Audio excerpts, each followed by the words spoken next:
अगर आप हरियाणा रोडवेज की बसों में सफर कर रहे हैं तो ये खबर आपके लिए बहुत जरूरी है, क्योंकि अब बस का सफर महंगा हो गया है। बड़ी जानकारी इस वक्त की आपको दे दे, टोल का भार अब सवारियों पर पड़ेगा। पहले 52 सवारियों पर टोल का भार पड़ता था, लेकिन अब 30 सवारियां उठाएंगी टोल टैक्स का भार। सोशल डिस्टेंसिंग की वजह से केवल 30 सवारियां ही बस में सफर कर रही हैं, ये कहना है परिवहन मंत्री मूलचंद शर्मा का। सोशल डिस्टेंसिंग की वजह से ये भार पड़ रहा है। जब स्थितियां सामान्य हो जाएंगी तो किराया भी सामान्य हो जाएगा।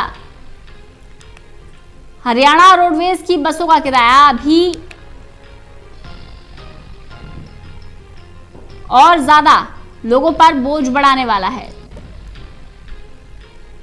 वहीं गौर ये भी कीजिएगा कि आसपास के जो राज्य हैं उन राज्यों से अगर आप तुलना करेंगे तो हरियाणा रोडवेज की बसों का किराया कम है। लोगों की सुविधाओं के लिए रोडवेज ये कदम उठा रही है। दरअसल पहले जो होता था 52 सवारियां बस में सफर करके जाती थी, लेकिन अब 30 सवारियां ही एक बार में जा सकती हैं। सोशल डिस्टेंसिंग मेंटेन रहे इसलिए कदम उठाया गया है।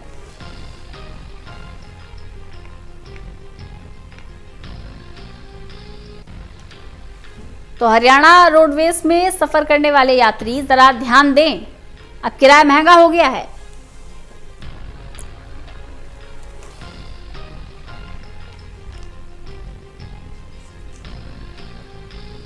अब किराया बढ़ गया है, जिसका असर आपकी जेब पर पड़ेगा। कोरोना काल में अब बसों का परिचालन क्योंकि सुचारू रूप से करने की पूरी कोशिश की जा रही है, लेकिन सोशल डिस्टेंसिंग का खास ख्याल रखा जा रहा है। यही वजह है कि बस में एक बार में सिर्फ 30 सवारियां ही बिठाई जाएंगी। विनय सिंह हमारे साथ, हमारे सहयोगी जुड़ गए हैं। विनय, हरियाणा रोडवेज का किराया बढ़ गया है, पहले क्या किराया था और अब कितना बढ़ा है?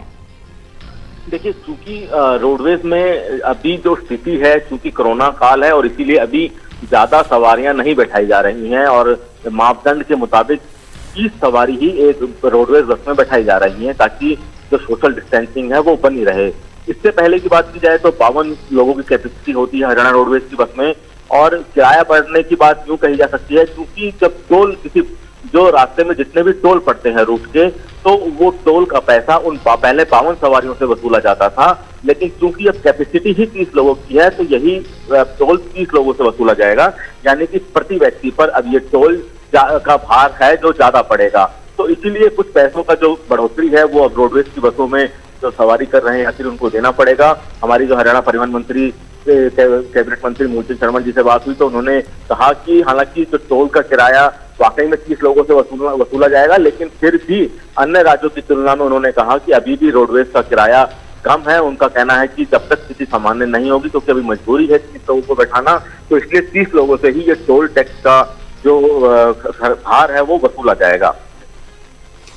यानी टोल टैक्स का जो भार है अब यात्रियों पर पड़ेगा। अब इस पर किसी तरह की कोई प्रतिक्रिया मिल रही है? मैंने देखिए, प्रतिक्रिया की बात की जाए तो चूंकि टोल टैक्स का भार, टोल टैक्स पहले भी जो टिकट में जोड़ा जाता था उसका पैसा, लेकिन वो 52 लोगों से जोड़ा जाता था, अब वो 30 लोगों से लिया जाएगा, तो ये जाहिर तौर पे है कि टिकट पे अतिरिक्त भार पड़ेगा। हालांकि क्योंकि लगातार ये आज कांग्रेस ने कई जगह प्रोटेस्ट भी किया था पेट्रोल डीजल के दामों में वृद्धि को लेकर, लेकिन अब कहीं ना कहीं कांग्रेस इस बढ़े हुए किराए को भी अपना जो एजेंडा बनाने की कोशिश करेगी। मतलब कुल मिलाकर भी ना अभी तक साफ नहीं हो पाया है कि पर टिकट के हिसाब से कितना किराया बढ़ने जा रहा है, ये साफ नहीं हो पाया अभी। देखिए, चूंकि हरियाणा में जो रोडवेज का किराया है वो जो डिस्टेंस है उसके मुताबिक लिया जाता है। अब जिस रूट पर कितना डिस्टेंस का व्यक्ति सफर कर रहा है वो उसके हिसाब से जोड़ा जाएगा। ये जो तमाम जितने भी टोल लगते हैं, मान लीजिए कोई रूट है, अगर उस रूट को फरीदाबाद से रोहतक की तरफ जाना है तो उस रास्ते में पड़ने वाले टोल को वो यात्रियों के जो 30 लोगों के यात्री हैं उनमें विभाजित किया जाएगा।